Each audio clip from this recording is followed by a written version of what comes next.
Salam, xoş gördük. Belə bir maraqlı sualın izahına baxırıq. ABCD trapeziyasını verib gördüyünüz kimi və daha sonra bizə deyir ki, ADC bucağı bərabərdir. ABC üstəgələk 90 dərəcə. ABC-nin neçə dərəcə olduğunu bilmirəm. O zaman alfa deyirəm. Onda ADC neçə olar? Alfa üstəgələk 90. Çünki özü bizə demişdi ki, ABC üstəgələk 90-dır da. O da olur alfa üstəgələk 90. Ondan sonra bizə bu uzunluqları verib və deyir ki, BC-nin uzunluğunu tapın. Getdikdən görək necə taparıq. Burada mən görürəm ki, alfa var, burada da alfa var. Deməli, bunlardan necəsə istifadə etməliyəm. O zaman belə eləyək. AB-yə paralel bir xətt çəkək buradan.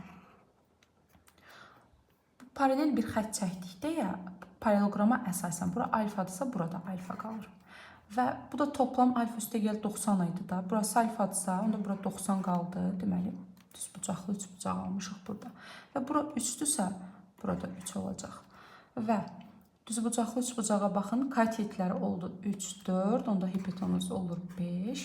Və bura 2-dirsə, onun paraleli, yəni qarşısına dayananda 2 olacaq.